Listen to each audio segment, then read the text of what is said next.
High tibial ഓസ്റ്റിയോട്ടമി എന്ന് പറയുന്നത് മുട്ടിൻ്റെ ബേസിക്കലി ഒരു അലൈൻമെൻറ്റ് കറക്റ്റ് ചെയ്യുന്ന ഒരു സർജറിയാണ്. അപ്പോൾ ഇത് ആർക്കൊക്കെയാണ് നമ്മൾ ചെയ്യുന്നതെന്ന് നോക്കാം. അതായത് ഇപ്പോൾ ചില പേഷ്യൻസ് നമ്മുടെ അടുത്ത് വരും മുട്ടുവേദനയായിട്ട്. അപ്പോൾ നമ്മൾ എക്സ്റേ എടുത്ത് നോക്കുമ്പോൾ മുട്ടിൻ്റെ ഒരു ഭാഗത്ത്, മുട്ടിൻ്റെ ഉൾഭാഗത്തുള്ള അറയിൽ നല്ല തേയ്മാനം ഉണ്ടാവും. പക്ഷേ അവർക്ക് മുട്ട് മടക്കാനും നിർത്താനൊന്നും വലിയ കുഴപ്പമുണ്ടാവില്ല.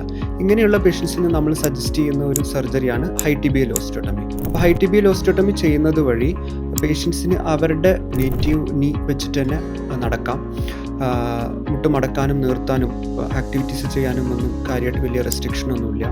ഒരു 10 ഇയേഴ്സ് വരെ അവർക്ക് പേഷ്യൻസിന് അവരുടെ ഈ നേറ്റീവ് നീ വെച്ചിട്ട് തന്നെ നടക്കാം, എല്ലാ ജോലികളും ചെയ്യാം. അപ്പം നമ്മളൊരു കോസ്റ്റ് കമ്പയർ ചെയ്യുകയാണെങ്കിൽ ഇപ്പോൾ മുട്ട് മാറ്റി വെക്കാനെ അപേക്ഷിച്ച് ഹൈ ടിബിയൽ ഓസ്റ്റിയോട്ടമി ഇച്ചിരി കോസ്റ്റ് കുറഞ്ഞ സർജറിയാണ്.